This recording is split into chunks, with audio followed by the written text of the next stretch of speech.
One of the issues that was also big in our questions is how to have more resources or fundraise for the causes and be able even to maybe develop a business model that can generate earn revenue and generate growth for your impact cause. So there's many questions very specific. How can I fundraise for this cause or for that cause? We're going to talk a bit. I want to talk a bit more about what are the keys to fundraising and what should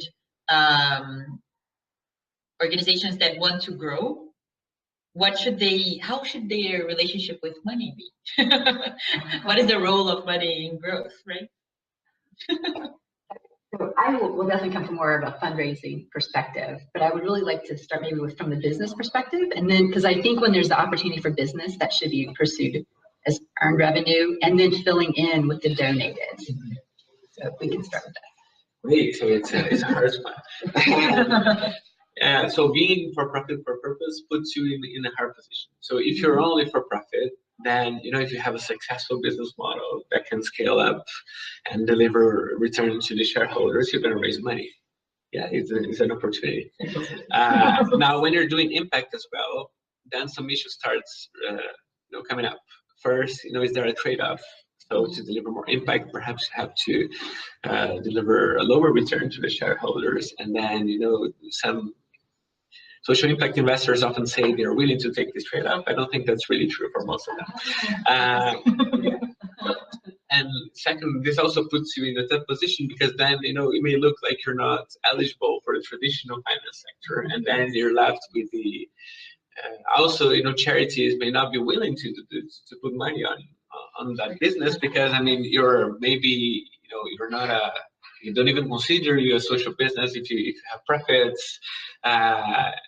And so, you're almost left in this valley of death that's beyond what the traditional corporations have to face, because you also have this scarcity of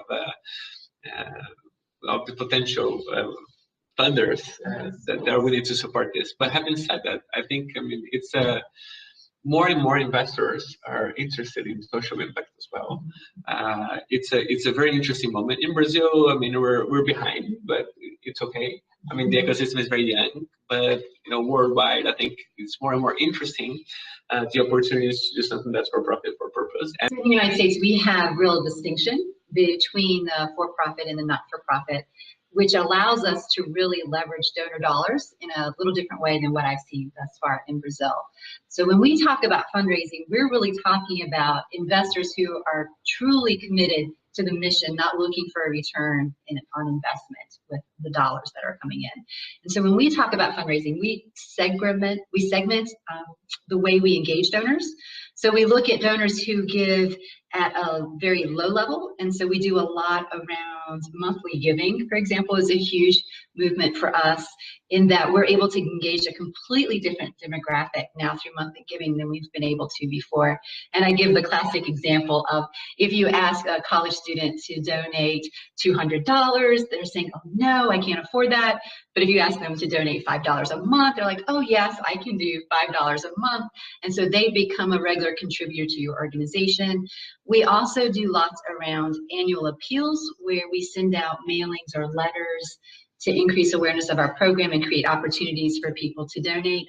But the largest movement for us is really around what we call major donors, which are those one-on-one relationships that we build with people who are making significant investments in our organization.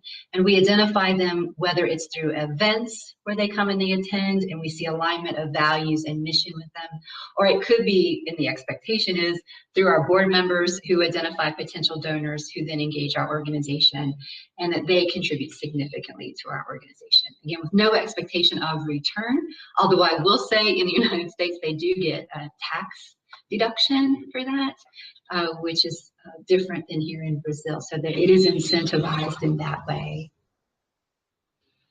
I'd just like to add that I think in many cases here in Brazil, both when we're talking about social businesses and when we're talking about more traditional nonprofits, or NGOs, we tend to be a little afraid of money, or like not be so see it more as a sin or something like that than as an asset that we can invest and that is important as a resource, as a flow of resources to generate the impact that we want to generate. So I think that is really important for us to take this myth of the money out, to talk more about giving, about philanthropy, about individual donations. Even though there's a big idea that in Brazil, many individuals don't donate. Cindy always brings the example that in the US, 95% of the people who, or something around that, there's a statistic that around 90% of the people who don't give is because they were never asked to. Number one reason. So, and I'm working with NGOs, especially in more countryside regions. I see that individuals fundraising is very important. So one case, I visited an organization in the very, very, very last part of Rio Grande do Sul, in the frontier with Argentina. And they were saying that they really needed to have their own house. They are elderly home, and they really wanted to build their own house because they were in a rented place that they had some pressure to get out of there, and they really wanted to build their own house. So they did a series of events to raise the funds to do the building, but they didn't have the terrain where they could build. And they, one day, two very entrepreneurial ladies looked at each other and said, "We are getting this today." And they went door to door to all of the people of the city. It's a very small town. Asking, "Do you have any spare land to give us to build this?" And I'm not joking. By the end of that day, they had the land they needed to build. Yes, because there's rich and poor people in the city, and one of the rich people said, "You're doing amazing work. I can give you this farm that I'm not using." And they got a very big piece of land to be able to build their own headquarters. So sometimes it's a lot about using your own network.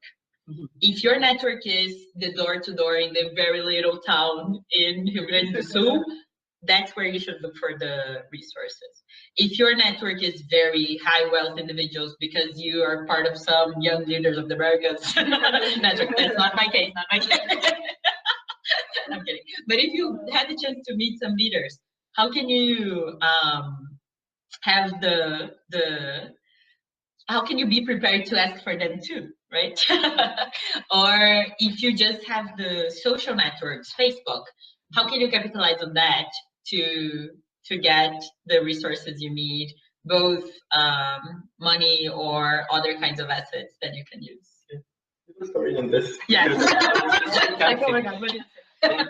No, I was talking with this. I have a mentor. I was saying, and he was provoking me. Like I had this new idea that I wanted to pursue, how to provide, free education to every child or free online education for every child in the world, even those who have no connectivity. And I mean, I had the idea, like a way of how to do this, but I needed money for the pilot. Then I was talking to this guy, and he said, I mean, who is your biggest idol? And I said, Bill Gates. I mean, I love what they do with the Bill and Melinda Gates. And he said, have you ever written to him? And I was like, what do you mean? And he sent him an email. And I'm like, what? I mean, I never tried. And I was like, why? I was like, okay. So I sent an email to Bill Gates, Mark Zuckerberg, the guys from Google. I mean, I tried many. I got one response. So Neru Khosla from CK12, she's the wife of the guy who founded Sun Microsystems, and I think she's gonna fund it. So I mean, oh my God! I think we have what to do another webinar for very this true. It's very true, but I mean, you have to be both. Because also, so whichever network you're working with, this very high wealth individuals or the little town, these people talk to each other. You should assume that. They have friends who also have other resources. And so actually they told me that one of the reasons that they actually got the land was that they had been to a house earlier, and that house had no. But then while they were in some houses in the middle, this person ran to the to the house where she knew that they had the money to give, or the land to give, and she already briefed the family, and the family could like decide. And then when the ladies actually came, they had already decided. They asked a lot of questions to make it, look like they were testing them. Yes. But it was done. It was decided already. So that was really interesting. Okay.